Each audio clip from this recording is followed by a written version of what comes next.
দেখো, রেশিও থেকে যে প্রশ্নটা পরীক্ষায় আসবে সেটি সবাইকে পরামর্শ দিয়েছিলাম সম্ভব হলে এটি সলিউশন করবে।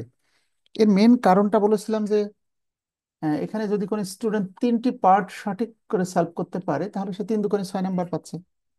বেশি কষ্ট নয়, কিন্তু মাত্র 10টা ফর্মুলা আমাদেরকে মুখস্থ করতে হবে, অনুপাত থেকে 10টি সূত্র মুখস্থ করতে হবে। সরাসরি রেশিও বেসিক্যালি দুটি সমজাতীয় বিষয়ের মধ্যে তুলনা করে প্রতিষ্ঠানের কোন একটি সুনির্দিষ্ট সিদ্ধান্তে পৌঁছানো। সো আগে যে ব্যালেন্স শিটটা দেওয়া আছে, কোনটা সম্পদ কোনটা দায়, আমি একটু ব্যাখ্যা দিয়ে দিচ্ছি। দেখো, ক্যাপিটাল এটি তো মূলধন, এটি প্রতিষ্ঠানের অন্তঃদায় বলা হয় বা মালিকানা সত্ত্ব। শর্ট টার্ম বন্ড, স্বল্প মেয়াদী বন্ড বা ঋণপত্র। বন্ডের বাংলা ঋণপত্র, এর আরেকটি ইংলিশ সিনোনিম হলো ডিবেঞ্চার। ডিবেঞ্চার মানে ঋণপত্র, বন্ড মানে ঋণপত্র। শর্ট টার্ম যদি লেখা থাকে তাহলে চলতি দায়, আর লং টার্ম যদি লেখা থাকে তাহলে দীর্ঘমেয়াদী দায়, আর কিছুই যদি লেখা না থাকে তাও দীর্ঘমেয়াদী দায়। কি বলেছে বলো আশিকুর রহমান?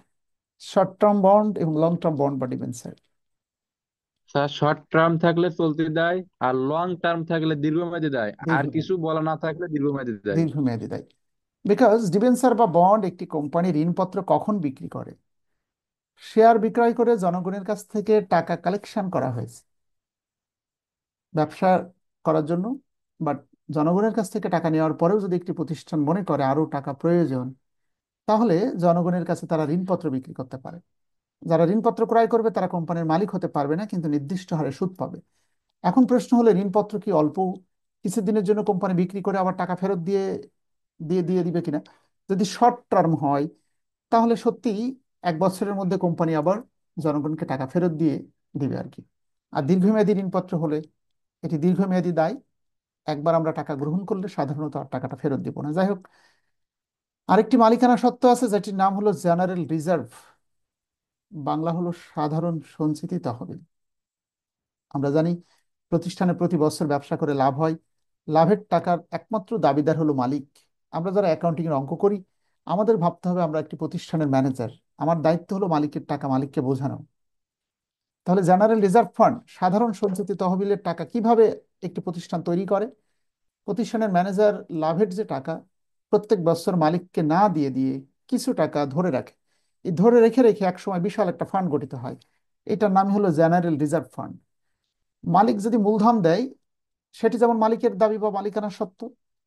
প্রতিষ্ঠানে মালিকের লাভের টাকা থেকে সঞ্চিতি করে রাখা হয়েছে, এটিও মালিকানা সত্ত্ব।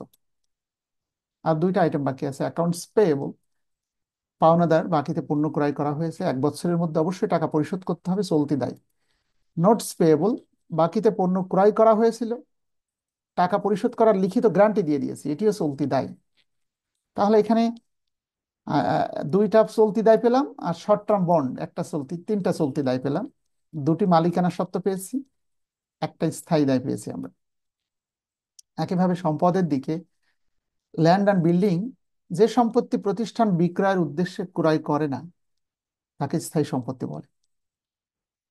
ল্যান্ড অ্যান্ড, জমি ক্রয় করা হলো, বিল্ডিং দাঁড় করানো হলো, মেশিন ক্রয় করা হলো, এগুলো বিক্রয়ের উদ্দেশ্যে না, বরং ওই জমির উপরে মেশিন স্থাপন করে প্রোডাকশন করে সেই প্রোডাক্ট তৈরি বিক্রি করার উদ্দেশ্যে মূলত এই জমি এবং বিল্ডিং স্থাপন করা হয়েছে। যাই হোক, সো ল্যান্ড এবং বিল্ডিং স্থায়ী সম্পত্তি, আমার মনে হয় এটি সবাই জানো।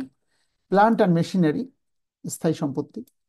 ইনভেন্টরি হলো গোডাউনে রক্ষিত মজুদ পণ্য যা বিক্রয়ের উদ্দেশ্যে ক্রয় করা হয়েছে, এটি একটি চলতি সম্পদ, অবশ্যই একটি 1 বছরের মধ্যে এটি বিক্রি করতে হবে। অ্যাকাউন্ট রিসিভেবল, বাকিতে পণ্য বিক্রি করা হয়েছে, আমরা যাদের কাছে টাকা পাবো বাংলায় তাকে দেনাদার বলে, ইংলিশে তাকে অ্যাকাউন্ট রিসিভেবল বলা হয়। নোট রিসিভেবল, যাদের কাছে আমরা টাকা পাই তাদের মধ্যে কেউ কেউ আবার লিখিত গ্যারান্টি দিয়ে দিয়েছে আমাকে টাকা দিয়ে দিবে। তাহলে অ্যাকাউন্ট রিসিভেবল মৌখিক গ্যারান্টি, আমরা টাকা পাবো, সম্পদ। নোট রিসিভেবল লিখিত গ্যারান্টি, আমরা টাকা পাবো, সম্পদ। ক্যাশ অ্যাট ব্যাংক, ব্যাংকে টাকা জমা আছে 1,10,000, এটিও চলতি সম্পদ। এবার ডিউরিং দ্য ইয়ার, সারা বছর ধরে সেলস ওয়ার টাকা 2 লাখ, 2 লাখ টাকার প্রোডাক্ট বিক্রি করা হয়েছে। পার্সেস ওয়ার টাকা 1,50,000, 1,50,000 টাকার প্রোডাক্ট ক্রয় করা হয়েছে। ব্যবসা করে সারা বছরে টোটাল প্রফিট হয়েছে 1 লক্ষ টাকা। ডিটারমাইন দ্য ফলোইং রেশিও, 5টি রেশিও আমাদেরকে বের করতে হবে, পাঁচটায় 5 দুগুণে 10 মার্কস। সো আমরা যেটি করবো, একটি একটি করে সূত্র লিখবো আর ক্যালকুলেশন করব, দেখি কতটা মনে আছে তোমাদের। শুরুতেই ফরহাদ এবং রহিমা সুলতানা, তোমরা দুইজন বলো দেখি, কারেন্ট রেশিও এর সূত্রটা কি হবে?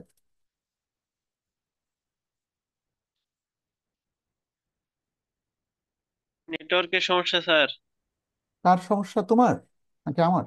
হ্যাঁ স্যার। আচ্ছা, তাহলে সমস্যা যার নাই সেই বলো। স্যার, এই জায়গায় দেখা যাইতেছে না স্যার।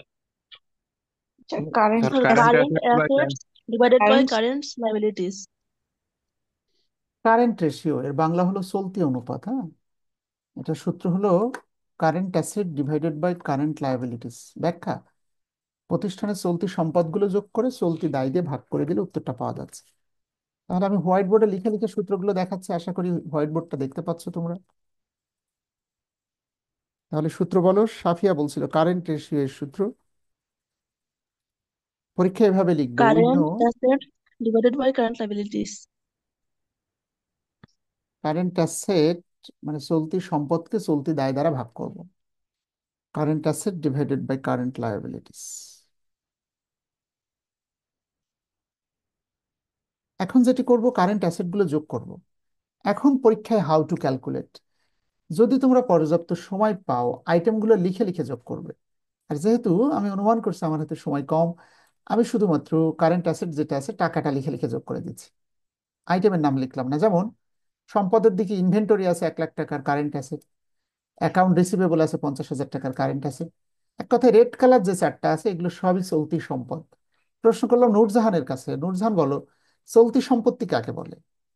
কারেন্ট অ্যাসেট বা চলতি সম্পত্তি কাকে বলে? যে সম্পত্তি 1 বছরের ভেতরে নগদ টাকায় রূপান্তর করা যায়। যেমন প্রতিষ্ঠানের মজুত পণ্য ইনভেন্টরি ক্রয় করা আছে 1 লাখ টাকা, কারেন্ট অ্যাসেট। যে সম্পত্তি 1 বছরের মধ্যে এক এক অর্থ বছর সাধারণত 1 বছরের মধ্যে ক্যাশ টাকায় রূপান্তর করা যায় তাকে কারেন্ট অ্যাসেট বলা হয়। ক্যাশ অ্যাট ব্যাংক 1,10,000 টাকা। এই উপরের আইটেমগুলো কারেন্ট অ্যাসেট। এটাকে ভাগ করতে হবে কারেন্ট লায়াবিলিটি চলতি দায় দ্বারা। সো বলো দেখি এরপরে চলতি দায় কোনগুলো আছে। প্রিয়া এবং মেহেজা বিন সুরাইয়া, তোমরা দুজন বলো তো চলতি দায় কোনটা কোনটা, অঙ্কে যেটা যেটা আছে একটু দেখে বলো তো। Sir accounts payable, notes payable, আর হচ্ছে শর্ট টার্ম বন্ডের কথা বলেছিলাম। শর্ট টার্ম জি বন্ড। শর্ট টার্ম শুধু বন্ড। শর্ট টার্ম বন্ড, তাহলে তিনটে আইটেমের ক্ষেত্রে রয়েছে। হ্যাঁ? যদি এটা কালার করা আমার ঠিক হয়নি, শর্ট টার্ম বন্ড মানে হলো স্বল্প মেয়াদী ঋণপত্র যার টাকা অল্প কিছুদিনের মধ্যে আমাদেরকে ফেরত দিতে হবে। শর্ট টার্ম বন্ড আছে 50,000 টাকা, অ্যাকাউন্টস পেয়েবল 40,000, নোটস পেয়েবল 30,000। যে 50, 40 আর 30, তোমরাও আমার মতো যদি পরীক্ষায় পর্যাপ্ত সময় না পাও তাহলে শুধু ডিজিটগুলো লিখে লিখে করলেও নাম্বার পেয়ে যাবে, 50,000 প্লাস 40,000 প্লাস 30,000। কিন্তু ওয়াইজ হলো আগে আইটেমগুলোর নাম লিখবে, যেমন এখানে লিখবে inventory, account receivable, note receivable, cash at bank. এই লাইনে টাইটেলগুলো লিখবে, পরের লাইনে টাকাটা লিখবে। মানে 2 নম্বর লাইনটা না করে আমি সরাসরি 3 নম্বর লাইনটা করেছি। বলো যোগফল কত হবে Ashik Sardar? Sir 3,30,000। 3,30,000 divided by 1,20,000। 1,20,000।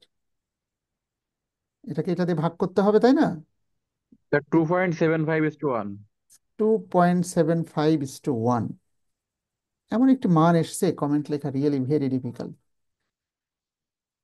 এবার তাহলে এই 2.75:1, আমরা জানি অনুপাত বের করলে উত্তর যেটা হয় এটাকে এটা দিয়ে ভাগ করে সেটিকে একের সাথে তুলনা করে লিখতে হয়, 1:1। কিন্তু কখন উত্তরে 1:1 না লিখে টাইমস বা বার শব্দটা লিখতে হয়? বলো সাফিয়া এবং প্রিয়া খাতুন, কখন স্যার, বার? যখন হচ্ছে টার্ন ওভার লেখা থাকে মানে আবার থাকবে তখন। টার্ন ওভার মানে কতবার লেখা থাকে। যাই হোক, তো এটির ব্যাখ্যাটা একটু জাস্ট বলে দিচ্ছি, পরীক্ষায় কমেন্ট যদি লিখতে না বলে তাহলে no need to write down. কমেন্টটা কি? একটা প্রতিষ্ঠানের কারেন্ট রেশিওর আদর্শ মানটা কত, শান্তনা এবং আব্দুল্লাহ শেখ, উম্মে হাবিবা বলো। 2:1 sir, 2:1। One sir. Current ratio বা চলতি অনুপাত এর আদর্শ মান হলো 2:1। স্যার ব্যাখ্যা: প্রতি 1 টাকা দায় পরিশোধ করার জন্য প্রতিষ্ঠানে চলতি সম্পদ থাকতে হবে 2 টাকা, কিন্তু এই প্রতিষ্ঠান 1 টাকা দায় পরিশোধ করার জন্য চলতি সম্পত্তি ধরে রেখেছে 2 টাকা 75 পয়সা। কি মনে হয়? ফরহাদ এবং আশিক সর্দার বলো এটা কি good or bad? Sir good. Almost good, তাই না? জি জি স্যার। স্যার। যদি যদি একটু বেশি হয়ে গেছে, তারপর অলমোস্ট গুড, একবারে নিখুঁত ভাবে ধরে রাখা ডিফিকাল্ট। ব্যাখ্যাটা হলো, মনে করো 1 কোটি টাকা প্রতিষ্ঠান দায়ী আছে, তার জন্য প্রতিষ্ঠানে চলতি সম্পদ আছে প্রায় 3 কোটি টাকা, 2.75। থাকতে হবে মিনিমাম 2 কোটি টাকা, স্মার্ট ভ্যালু 2:1। তাহলে একটা মান আমাদের ওকে হলো। এর পরের রেশিওটা দেখো, ইনভেন্টরি টার্ন ওভার রেশিও। মনে রাখতে হবে, যে প্রশ্নে পরীক্ষায় পড়ুক না কেন, অনুপাত পড়লে এই অপশনটা অবশ্যই পড়বে, এবং এটি সব থেকে important ratio. Inventory turnover ratio, Umme Habiba এবং আহ, ফরহাদ, তাই তো, আর Mehjabin sir cost of Imran. Goods sold হুম, ডিভাইডেড বাই এভারেজ ইনভেন্টরি। ধন্যবাদ, সূত্রটা সে ধরার আগে বলে ফেলতে পারছে। তোমরা কি হোয়াইট বোর্ডে আমি যে লিখছি স্পষ্ট দেখতে পাচ্ছ কিনা সবাই? জি স্যার। আচ্ছা, জি স্যার। তাহলে হ্যাঁ, দেখা যায় sir. Inventory turnover ratio পরীক্ষায় আমাদেরকে সূত্র লিখতে হবে। Inventory turnover ratio, Imran শুনতে পাচ্ছে তো আমার কথা? আমিরুল, তাই তো? ইনভেন্টরি টার্ন ওভার রেশিওর বাংলা হলো মজুদ আবর্তন অনুপাত। সূত্র কি বলেছে সে? Cost of goods sold divided cost by, of goods sold. এটা একটু কঠিন, হ্যাঁ, এটা মুখস্থ করতে হয়। কস্ট অফ গুডস সোল্ড, বিক্রিত পণ্যের ব্যয় ডিভাইডেড বাই, কি হবে বলো? Average. Average inventory. Average inventory. এটা কিন্তু পরীক্ষায় গড় মূল্য। পড়বেই, এবং এটা একটু ছাত্রদের কষ্ট হয়, আমি বারবার বলছি। কস্ট অফ গুডস সোল্ড মানে হলো বিক্রিত পণ্যের ব্যয়, অর্থাৎ একটি প্রোডাক্ট বাজারে বিক্রয়ের পূর্ব পর্যন্ত তার এগেনস্টে যত খরচ হয়েছে, সেই সকল খরচের যোগফলকে বলা হয় কস্ট অফ গুডস সোল্ড বা বিক্রিত পণ্যের ব্যয়। এটিকে ভাগ করতে হবে অ্যাভারেজ ইনভেন্টরি, গড় মজুদ পণ্য দিয়ে। অ্যাভারেজ ইনভেন্টরি বলতে opening inventory plus closing inventory divided by 2, অর্থাৎ ওপেনিং এবং ক্লোজিং দুটো যোগ করে 2 দিয়ে ভাগ করতে হবে। তাহলে এখন বলো, কস্ট অফ গুডস সোল্ড কিভাবে বের করবে? বলো Nurjahan, cost of goods sold এটি কিভাবে বের করবে ছাত্ররা? স্যার ওপেনিং ইনভেন্টরি যোগ পারচেস মাইনাস ক্লোজিং ইনভেন্টরি, এভাবে বের করতে হবে cost of goods sold. Opening inventory plus purchase divided by closing inventory. সে এটা বলতে চাচ্ছে যে ওপেনিং যা আছে, পারচেজটা যোগ করে স্যার ক্লোজিং মাইনাস হবে, মানে হচ্ছে স্যার গিয়ে ওপেনিং মাইনাস ক্লোজিং ইনভেন্টরি। যোগ মাইনাস হচ্ছে ক্লোজিং। পারচেস মাইনাস হবে, হ্যাঁ ক্লোজিং ইনভেন্টরি হবে মাইনাস। আচ্ছা, তাহলে ঠিক আছে। তো এটি একটি সূত্র, আর একটা সূত্র যদিও রয়েছে, সেটি হলো, সেটি আরো বেশি ভালো সূত্র। যদিও অঙ্কটা আমার মনে হয় যেটা ক্রিয়েট করা আছে সেখানে সম্পূর্ণ এটা লেখা নেই, আমি তোমাদের শেখানোর জন্য এই টোটাল প্রফিটটা দিয়ে দিয়েছি। আশিকের সর্দার, এটি আরেকভাবে বের করা যায়। হ্যাঁ, তো সেটি শেখালে তোমাদের মাথা গরম হতে পারে। আপাতত যে সূত্র দিয়ে পরীক্ষায় তোমাদের পড়বে সেটি ওরা বলেছে, সেটি আমি লিখে দিচ্ছি। কারণ যদিও অ্যাকচুয়াল নিয়ম আমি জানি, তোমাদের জানাতে চাচ্ছি না। তোমরা শুধু তোমাদের পরীক্ষায় যেভাবে প্রশ্নটা পড়বে একটু খেয়াল করো। সেটি হলো কস্ট অফ গুডস সোল্ড, কত টাকার প্রোডাক্ট আমরা বাজারে বিক্রি করলাম, সেটি বের করার সূত্র মুখস্থ করেই তোমরা পরীক্ষা ইনশাল্লাহ ক্যালকুলেশন করে আসবে। Cost of goods sold, opening inventory, অর্থাৎ ব্যবসার শুরুতে আমি ম্যানেজার হিসেবে দায়িত্ব নেওয়ার পরে কত টাকার মজুত পণ্য গোডাউনে প্রতিষ্ঠানে পড়েছিল সেটি দেখতে হবে, প্লাস এটার সাথে আমরা যোগ করব কত টাকার আমি আবার নতুন করে পারচেস করলাম, minus closing inventory. Opening plus purchase minus closing inventory. Closing inventory মানে বছর শেষ হয়ে গেল কিন্তু গোডাউনে এখনো অবিকৃত মজুত পণ্য থেকে গেল। উদাহরণস্বরূপ দেখো, আমি আবার বলছি, কস্ট অফ গুডস সোল্ড মানে কত টাকার প্রোডাক্ট এক অর্থ বছরে বিক্রি করা হলো। কত টাকার বিক্রি করলাম এটা দুই ভাবে বোঝা যায়। ওপেনিং ইনভেন্টরি, বছরের শুরুতে গোডাউনে কোনো মজুত পণ্য ছিল কিনা, এ অঙ্কে যদি থাকতো তাহলে অঙ্কের শুরুতে লেখা থাকতো, এখানে নেই। তাহলে ম্যানেজার হিসেবে আমি দায়িত্ব নেওয়ার পরে পারচেস করেছি, দেখো ওপেনিং ইনভেন্টরি নেই, জিরো। 1,50,000 টাকার ইনভেন্টরি আমরা পারচেস করেছি। আবার বছর শেষ হয়ে গেল কিন্তু প্রতিষ্ঠানে এখনো দেখা যাচ্ছে এখানে ইনভেন্টরি রয়েছে, মজুত পণ্য 1,000 টাকার অবিকৃত আছে। তাহলে মনে রাখতে হবে ব্যালেন্স শিট যেটি দেওয়া থাকে এটি ওপেনিং নাকি ক্লোজিং, সবাই বলো। প্রারম্ভিক নাকি স্যার বাস্তব? ক্লোজিং। ক্লোজিং। ক্লোজিং। তাহলে ওখানে দেখাচ্ছে ক্লোজিং এখনো 1 লক্ষ টাকার মজুত পণ্য অবিকৃত থেকে গেল। এটা দ্বারা প্রমাণিত হলো 1,50,000 টাকার মজুত পণ্য ক্রয় করা হয়েছিল, শুরুতে গোডাউনে কোনো মজুত পণ্য ছিল না।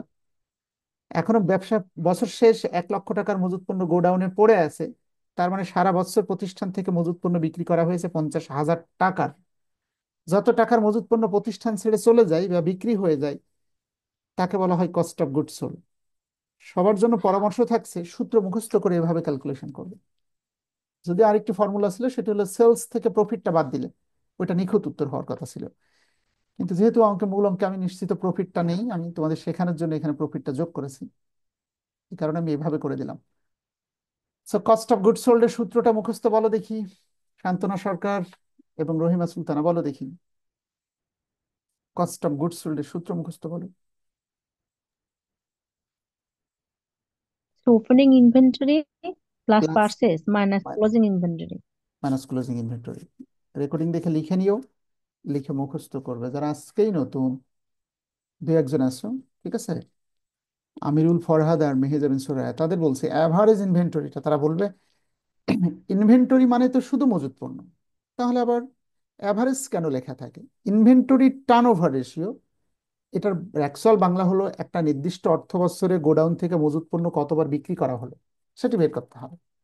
কতবার মজুত পণ্য বিক্রি করা হলো, এই কারণে কস্ট অফ গুডস সোল্ড কত টাকার প্রোডাক্ট বিক্রি করা হয়েছে এবং হুম, কত টাকার প্রোডাক্ট বিক্রি করা হয়েছে আর বিক্রি করার মতো কত টাকার প্রোডাক্ট ছিল, এটাতে ভাগ করলে বোঝা যাবে। এই কারণে ইনভেন্টরি টার্নওভার রেশিওর নিচে কিন্তু ইনভেন্টরি আছে, কিন্তু অ্যাভারেজ ইনভেন্টরি, অ্যাভারেজ যেখানেই লেখা থাকবে সেখানে আমরা জানি opening inventory plus closing inventory divided by 2। Average ইনভেন্টরির অ্যাকচুয়াল সূত্র কি সবাই বলো? ওপেনিং ইনভেন্টরি ওপেনিং ইনভেন্টরি যোগ plus closing closing inventory inventory divided by divided 2। By. একটু সংক্ষেপে লিখলাম, opening inventory plus closing inventory divided by 2। তার মানে প্রারম্ভিকটা এবং সমাপনীটা যোগ করে 2 ভাগ। কিন্তু যেহেতু ওপেনিংটা বেশিরভাগ প্রশ্নে দেওয়া থাকে না, শুধু ক্লোজিংটা থাকে, কাজে 2 ভাগ কিন্তু আর করা যাবে না, ভালো করে মনে রাখতে হবে। যেহেতু ওপেনিং ইনভেন্টরিটা বেশিরভাগ অঙ্কে থাকে না, যে কোনো একটা থাকে, একটা থাকলে কিন্তু আর 2 ভাগ করা যাবে না। কেবলমাত্র যখন 2টা ইনভেন্টরি থাকবে তখন দুটো যোগ করতে পারলেই কেবলমাত্র 2 ভাগ করবে। তাহলে এখানে কিন্তু ক্লোজিং ইনভেন্টরি লেখায় আছে 1 লক্ষ টাকা।